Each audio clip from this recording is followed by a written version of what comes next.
제가 저번 주에 말씀을 드리기를 제가 볼 때는 마태복음 3장 17절 그 구절이 이 마태복음의 가장 핵심되는 구절, 또 신약에 들어와서 가장 중요한 구절이 아닌가라고 제가 말씀을 드렸습니다.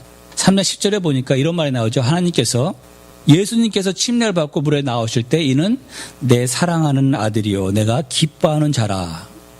드디어 이제 마태복음, 신약의 제일 처음에 나오는 마태복음에서 하나님께서 이제 비밀을 이제 공개하셨다는 것이죠. 만세 전부터 그때까지 숨겨진 그 비밀을 드디어 공개를 하셨습니다. 공개를 하고 바로 그 다음에 지금 성령께서 예수님을 몰다시피 해서 아주 강력하게 예수님을 이끌어서 그 광야에서 시험을 받게 하는 장면이 이제 4장부터 나오고 있습니다. 1절에 보니까 이렇게 나옵니다. 그때 예수께서 성령에게 이끌리어 마귀에게 시험을 받으러 광야로 가사. 여기 첫째 이제 마귀가 나오죠. 여기 마귀가 나오고 있습니다. 근데 보통 사람들이 마귀들이란 말을 많이 쓰는데 마귀는 단수입니다. 마귀는 한 존재입니다. 마귀는 딱 한 존재밖에 없고 마귀 밑에 쫄병들이라 할까요? 천사들 세계에서도 조직들이 있고 계급이 있다고 말씀을 드렸습니다. 정확한 거 우리가 알 수는 없지만 성경에 언급된 걸 봤을 때 조직과 계급이 있는데 마귀는 다른 말로 말해서 사단, 또 용, 뱀, 또 세상 임금 여러 가지 타이틀이 있지만 마귀는 한 존재입니다. 그리고 마귀 밑에 마귀처럼 일을 하는 악한 천사들이 있는데 사람들은 그냥 마귀들 이렇게 말을 하는데 마귀는 하나고 그 밑에 많은 악한 천사들이 마귀를 돕는 일을 하고 있습니다. 또 이제 마귀에 대해서 오해하고 있는 것이 뭐냐면은 마귀를 얘기할 때, 사단을 얘기할 때 꼭 마귀가 전지전능한 것처럼 얘기를 해요. 또 무소부재한 것처럼 얘기를 하고 무슨 일이 있으면 이게 마귀가 했다. 한국에서도 마귀가 했다 그러고 일본에서도 그러고 중국에서도 그러고 미국에서도 그러고 마귀가 무소부재한 건 아니지 않습니까? 마귀는 천사로서 무소부재하지 않고 어느 한 장소에 국한을 받는 존재라는 것이죠. 그래서 우리가 마귀를 생각할 때는 물론 우리보다 힘이 있고 파워풀하죠. 그러나 우리가 항상 우리한테 리마인드 할 것은 마귀는 무소부재하지 않냐고 전지전능하지 않다는 것입니다. 마귀는 오직 하나님께서 허락하는 것만큼만 우리를 괴롭힐 수 있고 우리를 유혹할 수 있고 시험할 수 있다는 것입니다. 그래서 우리가 사실은 마귀를 두려워할 이유는 없다는 것이죠.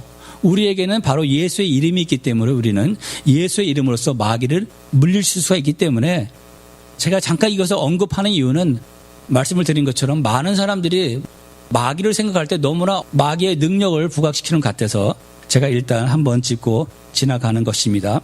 여기서 보면은 분명히 하나님께서 성령을 통해서 예수님을 광야로 몰아내셔서 시험을 받게 하는 그런 과정이 나온단 말이죠. 다시 말해서 마귀는 하나님이 허락하는 것만큼만 우리를 테스트할 수 있다는 것이에요. 그러니까 너무 두려워하지 마세요. 하나님께서 여러분을 사랑하시고 하나님께서 여러분한테 필요한 시험만을 허락하시는 것이 그냥 마귀한테 무조건 그래 네 마음대로 하라고 절대 하지 않는다는 것이죠. 그래서 여기에 보니까 성령에게 이끌려 예수님께서 이제 광야에서 이제 시험을 받는 장면이 나옵니다. 다르게 말하면은 이것은 뭐냐면 바로 하나님의 뜻이 예수님을 시험을 받게 하는 것이 하나님의 뜻이었다는 것입니다. 그것도 마귀로부터 직접 시험을 받게 하는 것이 하나님의 뜻이었다는 것이죠. 우리 신앙생활에서 피할 수 없는 것이 바로 이것이 아닌가 생각을 합니다. 신앙생활을 하면서 반드시 시험은 온다는 것입니다. 이것을 피해서 갈 수는 없다는 것이죠. 저도 그렇고 많은 사람들이 기도할 때 이 시험을 좀 피해보고 싶어서 몸부림을 치는데 축복이라는 단어의 뜻 안에는 시험 받기 싫어서 시험을 안 받게 해주세요 하는 그런 뜻이 담아있다고 생각을 하는데 신앙에는 분명히 시험이 온다는 것입니다. 시험이라는 단어는 두 가지로 번역을 할 수 있어요. 시험, 테스트 아니면 템테이션, 유혹. 이 단어가 두 가지로 해석을 할 수 있는 단어입니다.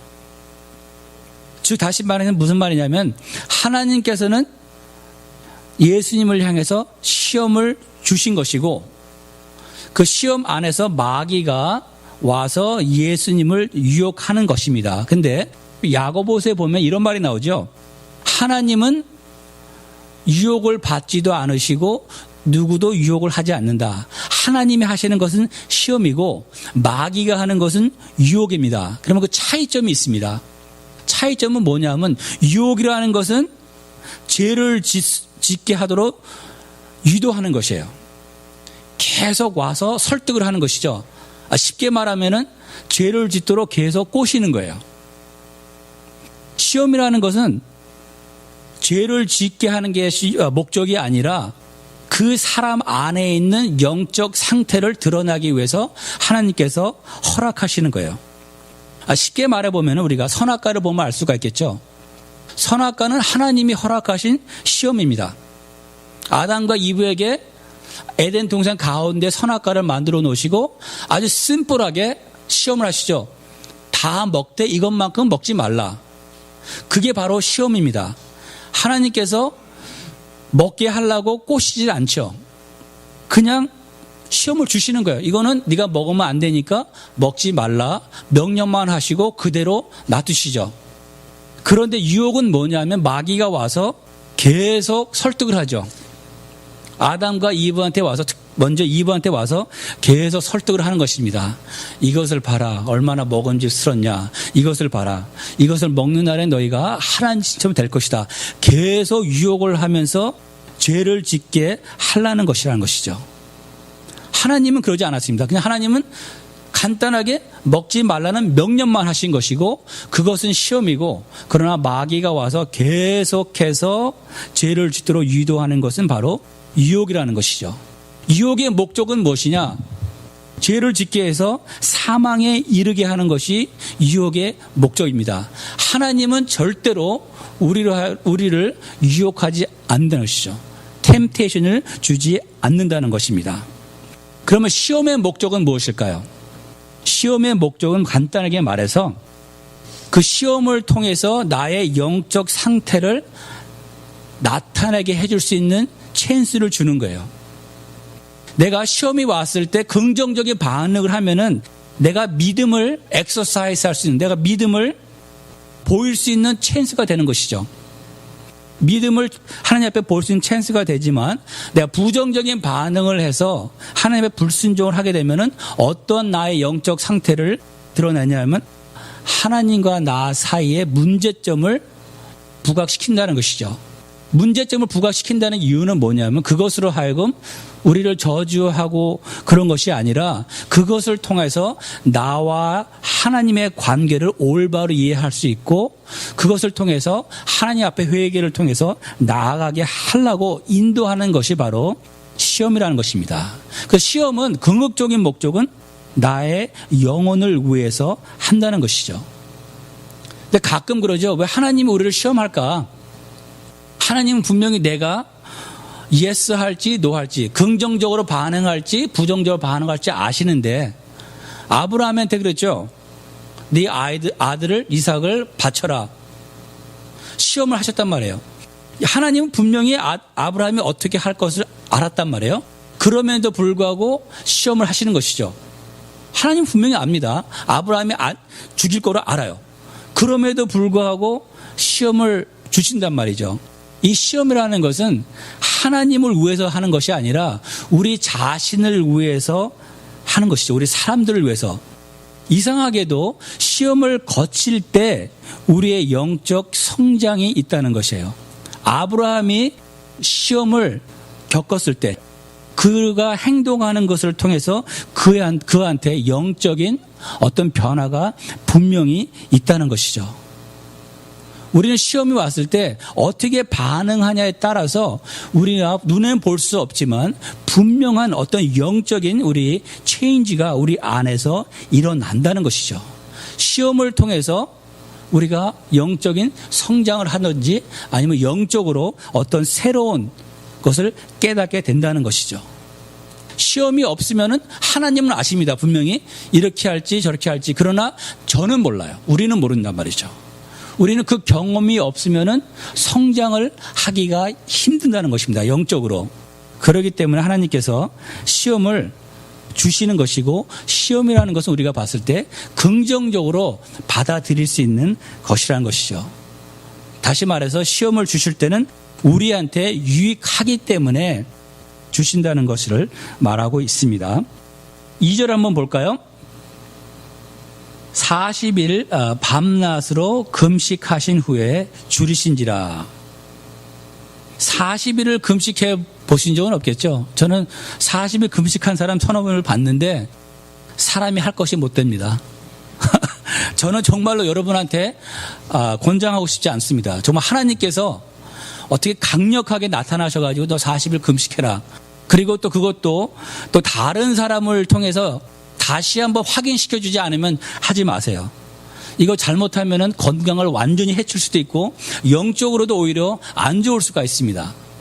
저는 어떤 젊은 청년이 40일 금식한다고 산에 올라가서 시작을 했는데 오히려 하는 중간에 정신적인 문제가 온 것을 봤어요. 이거는 예수님이니까 하는 것이고 또 아주 특별한 경우 하나님께서 특별한 어떤 계시를 주지 않는 한 저는 레코멘드하지 않습니다. 성경에 보면 있죠. 구약에서는 그렇지만 신약에서는 이 금식하라는 명령은 하지 않았습니다. 하지 말라는 말도 안 했고 특별히 금식은 이렇게 해야 된다고 명령하신 것도 없습니다. 물론 사도들이 금식을 했고 제자들이 그 후에 금식한 것도 있고 긍정적으로 받아들입니다. 성경에서는, 신약에서는. 그러나 특별히 금식을 해야 된다고 명령한 적은 없습니다.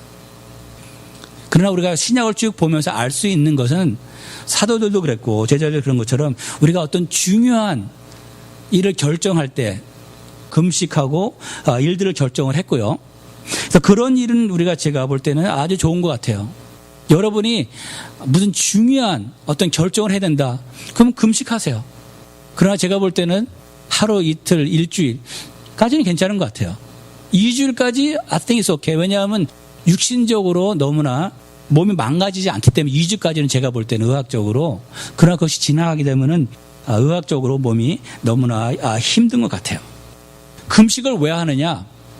금식은 우리가 어떻게 생각해 보면은 첫째로 다이어트 목적으로 하는 것은 아닙니다. 살 빼기 위해서 하는 것은 절대 아니고 겸사겸사 다이어트도 하면서 뭐 하나님과 시간을 보낼까? 뭐 I think maybe it's okay. 뭐 그건 모르겠지만 첫째 다이어트나 누구한테 보이기 위해서 나는 이런 사람이다. 나의 의의를 하나님 앞에 보이기 위해서 금식하는 것도 안 된다는 것이죠. 그런 목적에서 금식하는 것이 아니라 또 우리는 많은 경우 이렇게 하죠. 하나님 앞에 땡깡 부리려고. 팔자 한번 고쳐보려고 있죠. 특별히 이제 산에 가서 소나무 몇 개 뽑고 이제 금식하면서 하나님 앞에 좀 팔자를 고쳐보려는 식으로 하나님 물질적인 축복을 주세요. 자식한테 뭐 하버드 가게 해주세요. 서울 가게 뭐 그런 것 때문에 금식 하는 사람도 있는 것 같은데 사실은 금식의 목적은 그것은 아닌 걸로 성경에 나와 있습니다. 금식하는 이유는 이런 것 같아요. 성경에 보니까 뭐 자세히 우리가 볼 수는 없지만 금식 얘기가 나왔으니까 우리의 육신의 소리를 줄이기 위해서 이 세상의 이 노이즈를 줄이기 위해서 보세요. 우리가 음식을 많이 먹잖아요. 영적으로 샬패집니까? 밥을 많이 먹은 다음에? 절대 안 그렇죠. 음식을 많이 먹으면 두루놓고 싶어요. 두루놓으면 자고 싶죠. 이게 음식은 하나님께 주신 축복이지만 영적으로는 우리가 아주 샬패지려면은 이 육신의 소리, 육신의 가장 큰 욕구는 뭐냐면은 음식이죠. 먹는 거란 말입니다. 그러니까 우리가 하나님과 좀 더 우리가 인튠해서 하나님과 좀 더 깊은 그 커뮤니케이션을 하기 위해서 우리가 육신의 소리를 줄이기 위해서 육신의 욕구를 줄이기 위해서 금식하는 것이지 사실 또 금식하다 보면 있죠. 우리가 하루에 먹기 위해서 시간 보내는 시간이 참 엄청 많더라고요. 먹기 위해서 1시간 동안 음식해야죠. 먹느라고 30분도 시간 보내야죠. 먹고 나서 소화시키기 위해서 1시간 반 시간 보면 하루가 다 가요. 하루 3끼 먹어야 되니까 하나님과 특별한 어떤 깊은 교제를 하기 참 힘든 것 같아요. 그래서 시간을 딱 정해놓고 시간을 세이브하고 나의 육신의 소리를 죽이고 오직 하나님과 교통하기 위해서. 그 성경을 쭉 보게 되다 보면은 금식하는 사람들은 꼭 기도를 하더라고요. 기도할 시간이 없으면은 사실은 제가 볼 때 뭐 금식도 좋지만 금식을 하는데 기도할 시간이 없어. 제가 볼 때 이펙티브하지가 않은 것 같아요. 오히려 금식을 하려고 그러면은 기도할 수 있는 시간이 있을 때 같이 금식을 하는 게, 같이 변행을 하는 게 좋은 것 같아요. 신약에 보면은 금식 얘기가 나오면 꼭 기도를 했다는 얘기가 나오거든요. 그래서 금식과 기도는 보편적으로 같이 하는 거라고 보면 되겠어요. 우리 육신의 소리를 줄이면 말미암아 하나님의 음성을 좀 더 잘 들을 수 있도록, 하나님과 커뮤니할 수 있도록.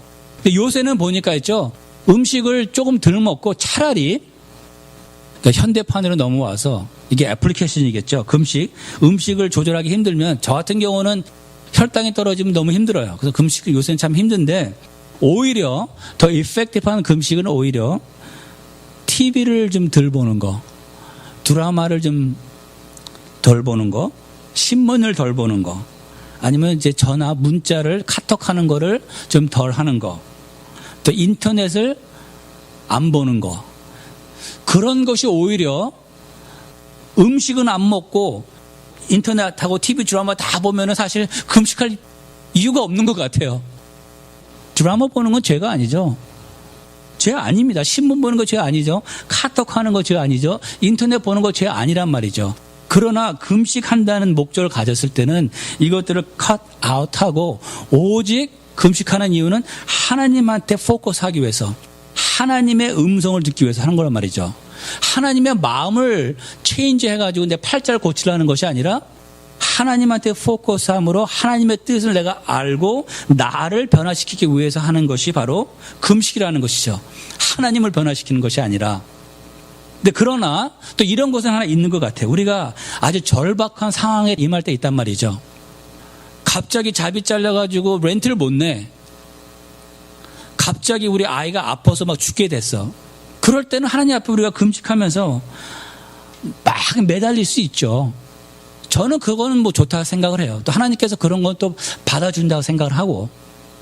그러나 보편적으로 우리가 금식할 때는 내가 내 팔자를 고치려고 하는 것이 아니라 하나님의 뜻을 알기 위해서 하나님 앞에 온전히 예배와 경배를 드리고 하나님의 음성을 듣기 위해서 한다는 것이죠. 그러나 때때로 내가 정말 힘든 상황에 했을 때 금식하면서 하나님 앞에 몸부림치는 것도 역시 하나님께서 긍휼히 보시고 우리를 도와주실 거라고 또 생각을 합니다. 2절 다시 한번 볼까요? 2절에 보니까 40일을 밤낮으로 금식을 했다 그랬습니다. 근데 아까 제가 말씀을 드린 것처럼 저번 주도 그랬고 3장 17절에서 마태복음 핵심이라고 그랬죠. 이 예수가 바로 나의 아들이다 그랬고 2장 15절에 그때 말씀을 드린 것처럼 예수님을 향하여서 그 구약에서는 이스라엘을 하나님의 아들이라고 불렀다 그랬죠. 구약의 모든 것은 신약에 나오는 것들을 상징적으로 만들어 놨던 것이죠. 모세도 그랬었고 이스라엘도 그랬고 제사도 그렇고 성전도 그렇고 모든 것들이 신약에 나올 것들을 상징하는 어떤 그림자 같은 것이었어요. 그러니까 유월절 양도 뭐를 상징한다 그랬죠? 앞으로 오실 예수님을 상징한다 그랬단 말이죠. 모세가 하는 말이 뭐냐면 나 같은 선지자, 바로 예수님을 상징한 것이고 또 바로 이스라엘 그 나라도 예수님을 상징했다 그랬죠. 앞으로 오실 예수님의 모형이라 그랬습니다. 구약에서 또 마태복음 2장 15절에서 말한 것처럼 이스라엘은 나의 장자라. 그러면서 이 마태복음에 들어오면서 하시는 말씀이 이제 내가 진짜 나의 아들을 너희한테 소개하겠다라고 말을 하는 것입니다. 그 구약에 보면은 말씀드린 것처럼 모든 것이 신약의 모형인데 구약에서는 모든 핵심이나 모든 중심이 뭐였냐면 이스라엘이었죠. 구약의 중심은 이스라엘이었습니다. 하나님께서 이스라엘을 만들기 위해서 아브라함을 택하시고 그 국가를 만들기 위해서 에집트로 보내시고 에집트에서 큰 나라를 만들어서 나오게 하시고 광야에서 시험을 거쳐서 가나안 땅, 또 프라미스랜드, 약속의 땅, 예루살렘에 이끄는 그 절차들이 나온단 말이죠. 그것이 바로 신약에 나오는, 지금 시대에 나오는 하나의 모형이었다는 것이죠. 하나의 상징적인 것이었다는 것이죠. 그러니까 그 이스라엘은 신약에 오실 하나님의 참 아들 예수를 상징하였고, 가나안 땅은 앞으로 올 천국을 상징했다는 것입니다. 그래서 구약의 모든 핵심과 하나님의 모든 관심은 그 이스라엘의 그 나라를 세우는 것이었어요. 그 신약에 들어와서 그 상징적으로 그 있던 것이 신약에 들어와서 포커스가 뭐냐면 마태복음을 통해서 말씀하시는 것이 뭐냐면 예수님이 하나님의 아들로 오신 메시아로서 지금부터의 포커스는 이스라엘 왕국을 다시 재건하는 것이 포커스가 아니라 그 당시에 모든 사람들은 뭐였습니까?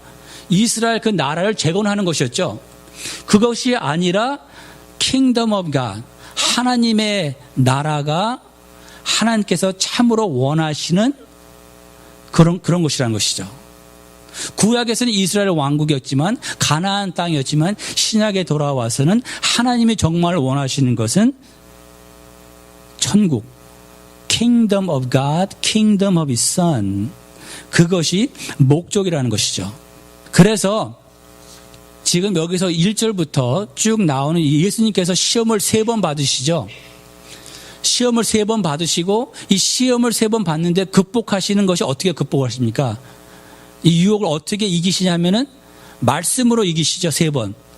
그것이 어디서 나오는 말씀이냐 하면은 신명기 6장하고 8장에서 나오는 말씀을 가지고 마귀의 유혹을 이기신단 말이죠. 그러면 신명기 8장하고 6장에서 무엇이 나오고 있냐면 거기서는 모세가 광야에서 시험을 받는 이스라엘 사람들한테 훈계하는 말이 나옵니다. 그러니까 지금 이스라엘은 예수님의 모형이라 그랬죠. 예수님은 새 이스라엘이고 새 하나님의 아들이라는 것을 이제 소개하기 위해서 나오는 것인데, 그렇기 때문에 하나님께서 지금 마태복음을 통해서 예수님과 이스라엘 민족을 이렇게 패럴레어, 비교하고 나가는 것이에요. 그런데 신명기를 보게 되면은 이스라엘 민족이 크게 말을 할 때 크게 나눠서 3가지의 죄를 짓게 됩니다. 하나님 앞에. 크게 하나님 앞에 3가지의 죄를 짓는데 그것을 예수님께서 그대로 유혹을 받아요. 마귀한테 이 장면을 통해서. 그리고 그 큰 3가지 그 죄를 예수님께서 말씀으로 극복하신다는 것이죠. 제일 큰 죄를 진 것이 무엇이냐면 이스라엘 사람들이 광야에서 시험을 받을 때 제일 진 것은 먹는 것 때문에 하나님 앞에 굉장히 컴플레인을 하죠. 하나님, 우리가 죽을 곳이 없어서 여기 끌고 나와서 우리를 굶어 죽입니까? 그렇게 컴플레인을 한단 말이죠. 그래서 여기 보니까 40년 동안 광야에서 시험을 받았죠. 그것을 상징하기 위해서 예수님께서 몇 날 며칠을 금식을 하시냐면은 40일 동안 금식을 하시는 것이에요. 그 상징적으로 하기 위해서. 그리고 40일이 끝남으로부터 얼마나 배가 고프셨겠어요. 그러니까 마귀가 와서 3절에 보니까 이렇게 나오죠. 시험하는 자, 그 마귀죠. 마귀는 시험하고 유혹하는 자이기 때문에 시험하는 자가 예수께 나와 이르되 내가 만일 하나님의 아들이거든 명하여 이 돌들로 떡 덩이가 되게 하라. 시험하는 자가 나와서 예수님한테 제일 먼저 유혹하는 것, 제일 먼저 시험하는 것이 바로 먹고 사는 문제죠. 너 40일 금식했으니까 얼마나 배가 고프겠느냐. 그래 네가 하나님 아들이지.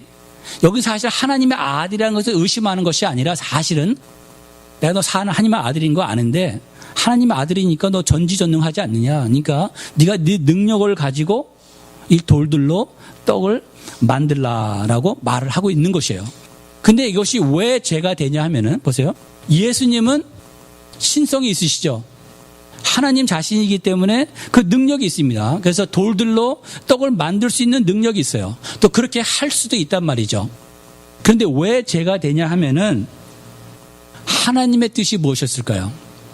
예수님을 향한 하나님의 뜻은 지금 내가 지금 인간을 대표해서 그들을 대신해서 죽어야 되기 때문에 너의 인성, 너의 신성으로는 이것을 극복할 수가 없는 것이고 너의 인성으로서 내 앞에 순종하는 것이에요. 금식을 하라는 것이에요. 먹지 말라는 것이란 말이죠. 그러니까 즉 이스라엘 사람들은 하나님 앞에 이것을 가지고 죄를 졌죠. 하나님 우리를 죽이려고 그러니까 하나님 앞에 믿음 없이 하나님 앞에 대들었단 말이죠. 그 죄를 졌어요.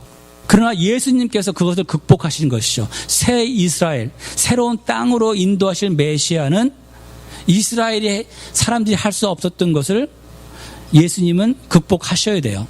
그것을 신성을 가지고 극복하면 되지 않고, 왜냐하면 예수님께서는 우리의 죄를 대신 폐하기 위해서 오셨는데 자기의 인성을 그대로 가지고 해야 된다는 것이죠.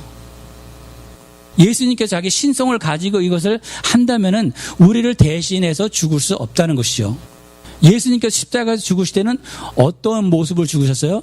인간으로서 인간의 죄를 대신했단 말이에요. 그러니까 여기서 신성을 쓰면은 인간을 대신할 수가 없어요. 오직 인간으로서 이 시험을 극복하셔야만 인간을 대신해서 죽을 수 있다는 것이죠. 그래서 하나님의 뜻은, 예수님을 향한 하나님의 뜻은 먹지 말라는 것이에요. 인간을 구원하기 위해서 대신 죽어야 되기 때문에. 이제 4절 한번 볼까요? 예수께서 대답하여 이르시되 기록되었으되 사람이 떡으로만 살 것이 아니요 하나님의 입으로부터 나오는 모든 말씀으로 살 것이라 하였느니라 하시니.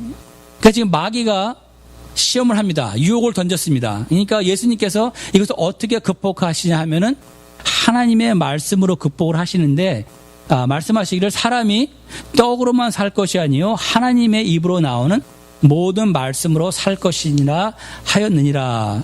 이것이 바로 신명기에 나오는 말씀을 가지고 예수님께서 지금 영적 전쟁을 하고 계시는 겁니다. 신명기 우리 8장 3절 한번 볼까요? 8장 3절에 보니까 이렇게 나와 있습니다. 너를 낮추시며 너를 줄이게 하시며 또 너로 알지 못하며 내 조상들로 알지 못하던 만나를 내게 먹이신 것은 사람이 떡으로만 사는 것이 아니요 여호와의 입에서 나오는 모든 말씀으로 사는 줄을 내가 알게 하려 하심이라. 바로 예수님께서 말씀하신 그 말씀이 그대로 신명기 8장 3절에서 나오고 있습니다. 여기에 보니까 사람이 떡으로만 살 것이 아니요, 이 말은 사람이 떡이 필요하지 않다는 것을 말하는 것이 아니죠. 인간이 음식이 필요하지 않다고 지금 부인하고 있는 것이 아닙니다. 여기서 인정하는 것은 뭐냐면, 맞다, 사람은 뭡니까? 육신이 있죠. 육신이 있기 때문에 육신이 있는 사람은 떡이 필요하다.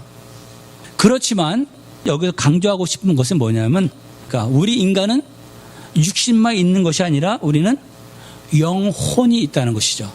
우리는 영적 존재라는 것이죠.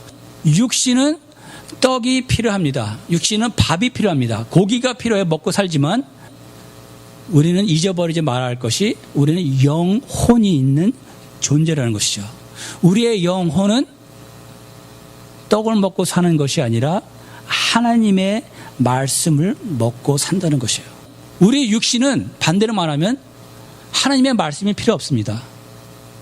이 세상에 잘 먹고 잘 살기 위해서는 하나님을 믿지 않아도 된다는 것이죠.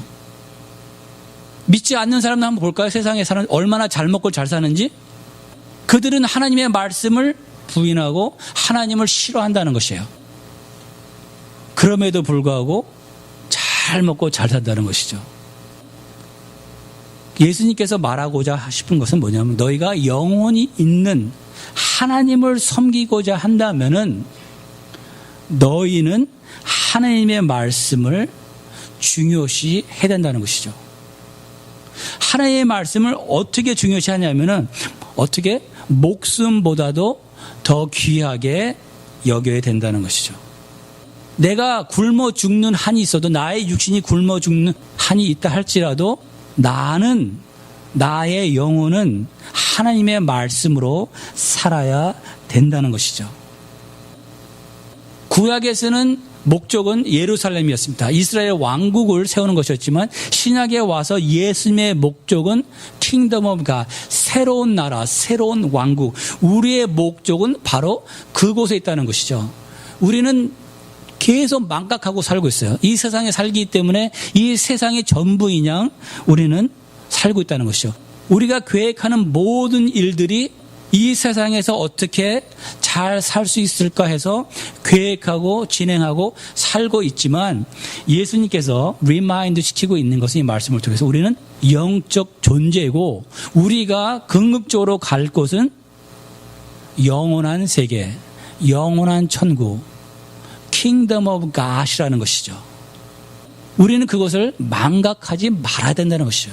우리는 그것을 지금 준비하면서 살아야 된다는 것이죠.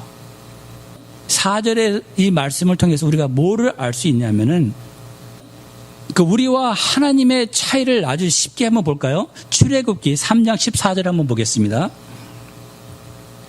하나님이 모세에게 이르시되, 그러니까 지금 모세가 하나님을 만나는 장면이죠. 그리고 모세가 당신이 누굽니까 하니까 하나님께서 제일 처음으로 자기의 이름을 소개하고 있는 장면입니다. 하나님께서 자기 이름을 소개할 때 어떻게 소개하고 있는지 한번 보겠습니다. 하나님이 모세에게 이르시되 나는 스스로 있는 자이니라. 또 이르시되 너는 이스라엘 자손에게 이같이 이르기를 스스로 있는 자가 나를 너에게 보내셨다 하라. 아주 쉽게 말해서 하나님과 우리 인간의 차이는 바로 여기서 보면 알 수가 있습니다. 마태복음 4장 4절과 출애굽기 3장 14절을 보면은 인간과 하나님의 차이를 알 수가 있어요. 하나님은 스스로 존재할 수 있다는 것입니다. 영어로 말하면은 independent 하다는 것이에요. 하나님은 그 어떤 것도 자기의 존재를 위해서 필요하지 않다는 것입니다. 무슨 말이냐 하면은, 반면에 우리는 스스로 살 수 없는 존재라는 것이죠. 육신적으로 우리가 뭐가 필요합니까? 이 세상 살기 위해서 음식이 제일 필요하겠죠. 음식이 필요합니다. 또 우리에게 필요한 것이 무엇입니까? 옷이 필요하고, 또 우리에게 집도 필요하고, 교육도 필요하고, 돈도 필요하고, 공기도 필요하고, 지구력도 필요하고, 물도 필요하고, 뭐 등등. 우리는 이 세상 육신에 있고 사는 동안 스스로 살 수가 없어. 우리는 we depend on so many other things. 영적으로는 어떨까요? 영적으로 우리는 하나님의 말씀을 절대적으로 필요하다는 것이죠. 절대적으로 하나님 말씀이 우리 안에 있어야 된다는 것이란 말이죠. 하나님의 말씀이 없이는 우리는 어디로 가게 될까요? 우리는 지옥에 갈 수밖에 없다는 것입니다. 그래서 우리는 육신적으로는 음식이 필요하고 여러 가지가 필요하고, 또 영적으로는 하나님의 말씀이 절대적으로 필요하다는 것입니다. 다르게 말해서 우리는 스스로 살 수 없는 존재라는 것이고, 반면에 하나님은 스스로 사는 존재라는 것이죠. 하나님은 어떤 것에부터 구애를 받지 않는다는 것이죠. 그 누구의 명령을 따를 필요도 없다는 것입니다. 그는 영이시기 때문에 물도 필요 없죠. 뭐 공간도 필요 없죠. 아무것도 필요 없으시고, 또 그가 가장 높으신 전지전능하시고 유일신이기 때문에 그 누구도 그에게 명령을 할 존재가 없다는 것입니다. 그래서 하나님만큼은 스스로 자기가 원하는 대로 존재할 수 있다는 것이에요. 그러나 인간은 그렇지 않다는 것이죠. 우리에게 절대적으로, 영적인 사람으로서 절대적으로 필요한 것은 바로 하나님 말씀이라는 것입니다. 그래서 예수님께서 이 영적 싸움에서 어떻게 영적 싸움을 하셨는가, 어떻게 시험을 이겼는가 보면은 말씀을 가지고 승리했다는 것입니다. 다르게 말해서 우리가 영적 생활을 하길 원한다면은, 예수님도 말씀 없이는 영적 싸움을 전쟁을 하지 않으셨는데 하물며 우리는 이 말씀이 우리에게 얼마나 중요한 것인지 다시 한번 인식하고 다시 한번 깨달아야 된다고 생각을 합니다. 우리는 이 말씀 없이 영적 생활을 할 수 없다는 것이죠. 요한복음 6장 3절에 보면 이런 말이 나옵니다. 살리는 것은 영이니 육은 무익하니라. 내가 너에게 이른 말이 영이요 생명이라. 예수님께서 하시는 말씀이에요. 내가 말하는 것이 영이요 생명이라. 다르게 말해서 하나님의 말씀이 없으면 내 안에 생명이 없다는 것입니다. 말씀 없이는 하나님을 위해 살 수도 없고 하나님 앞에 순종할 수도 없고 내가 영적 생활을 할 수가 없다는 것입니다. 그래서 우리가 큐티하는 것과 성경 읽는 것을 교회에서 계속 강조한다는 것이죠. 절대적으로 이 말씀 없이는 영적 생활을 할 수 없다는 것이죠. 어떻게 해야 되겠습니까? 말씀을 읽고 묵상하고 또 묵상해야 된다는 것이죠. 근데 말씀은 씨앗 같아서 심어 놓으면은 저절로 성장한다 그랬습니다. 그래서 우리가 계속 말씀을 읽잖아요. 계속 묵상을 하면 나도 모르는 사이에 이 말씀이 내 안에서 자라난다는 것이죠. 이 말씀이 자라나면서 어떻게 되냐면 나의 마음을 지배한다는 것이에요. 나의 영혼에게 힘을 준다는 것이죠. 내가 영적으로 성장한다는 것이죠. 나의 영적인 모든 시작은 이 말씀으로부터 온다는 것입니다. 그러니까 호세아가 말을 했죠. 나의 백성이 하나님께 말씀하시기를 지식이 없으므로, 어떤 지식? 하나님의 말씀에 지식이 없으므로 망하느니라. 그래서 우리 다시 한번 이 말씀을 통해서 우리는 깨달아야 됩니다. 말씀으로만 영적 생활을 할 수 있다. 우리에게는 말씀이 절대적으로 필요한 것이고 말씀 없이는 우리가 살 수 없다는 것. 다시 한번 인식하시고 우리가 다시 한번 성경 읽는 것과 말씀 묵상하는 것에 전념을 다해야 될 것 같습니다.